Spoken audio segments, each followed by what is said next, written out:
Pouvez-vous nous préciser en quelques mots? Oui, bon, donc ce restaurant scolaire qui a été construit en 1983 n'est plus adapté au nombre d'enfants qui déjeunent.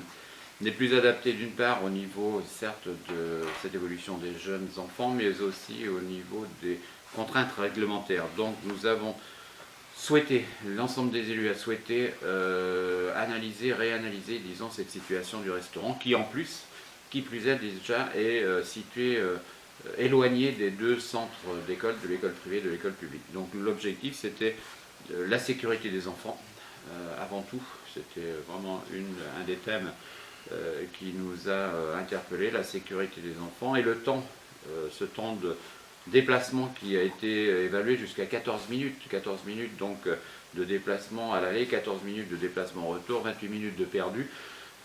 Donc toutes ces contraintes nous ont obligés à faire une analyse. Donc j'ai reçu personnellement un architecte, une société qui met en place des cuisines centrales pour voir avec ces gens-là comment on pourrait, disons, modifier l'emplacement du restaurant actuel et quels seraient surtout les coûts, parce que c'est quand même les coûts qui sont importants. Donc après avoir rencontré ces personnes, j'ai réalisé 4 simulations, en effet c'est ce que vous avez dit, les 4 simulations, deux premières simulations en conservant notre restaurant actuel. Si nous conservons notre restaurant actuel, il faut le mettre bien sûr en adéquation avec les réglementations dont je vous ai parlé tout à l'heure. Cela a un coût.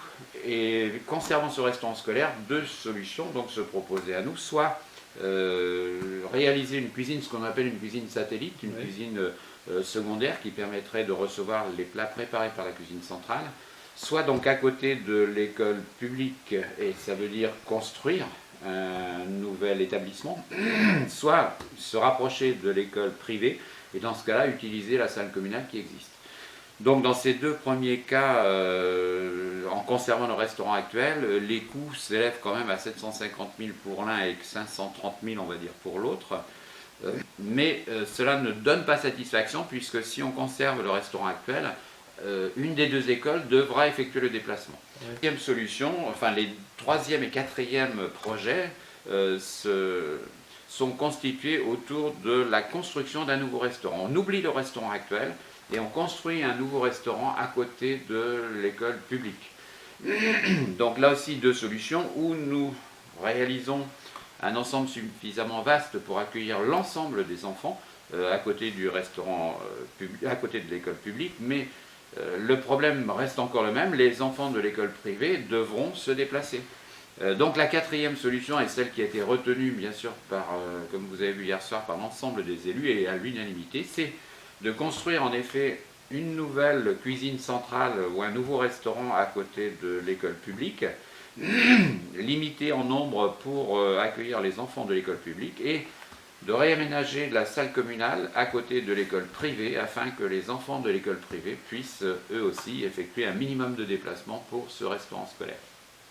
Voilà, donc c'est vrai que les coûts là sont légèrement inférieurs au premier tout au moins car nous arrivons à un montant de 600 000 € pour la construction d'un restaurant complet, hein, le nouveau restaurant avec les 280 tout Verdoineau. Tout Verdoineau. Voilà, ouais. Et la dernière solution, c'est environ 536, 537 000. Ça fait un peu moins cher. 536 000 avec la construction d'un nouveau restaurant, mais seulement pour 160 enfants, c'est-à-dire pour l'école publique, et la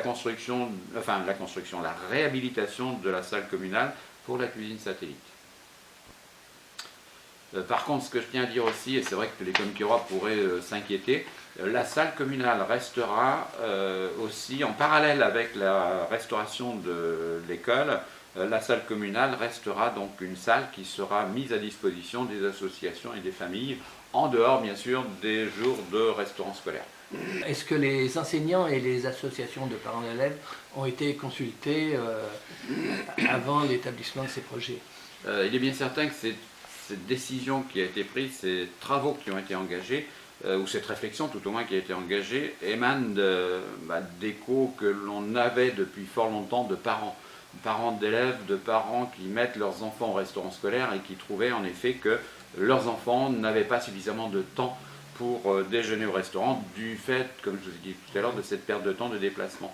Il y a eu aussi un travail de la commission affaires scolaires qui a étudié cette possibilité autour de l'école privée. Et c'est vrai que là, il y a eu des contacts avec les enseignants et les parents d'élèves de l'école privée pour voir si l'école privée, car c'était aussi un des souhaits de la municipalité, pour voir si l'école privée ne pouvait pas, en son sein, créer un site pour accueillir le restaurant. Quand pensez-vous que ce projet sera réalisé? J'allais répondre le plus tôt possible. Mais il y a des contraintes bien sûr administratives, il faut bien que l'on dépose un permis, il faut qu'il y ait aussi donc, un appel d'offres, il faut qu'il y ait des réponses aux entreprises, on sait que ces délais sont longs, mais mon objectif c'est d'aller le plus vite possible. Je vous ai parlé déjà d'une rencontre qui a eu lieu avec l'architecte et l'entreprise, société donc, de matériel de cuisine. Je vais, puisque maintenant la décision a été prise par les élus, dès la semaine prochaine rencontrer à nouveau l'architecte pour que l'on puisse lancer l'appel d'offres pour la maîtrise d'œuvre. Donc je dis bon, au plus tard septembre 2016, à la rentrée 2016, mais si nous pouvons offrir ce service avant, bien sûr nous le ferons.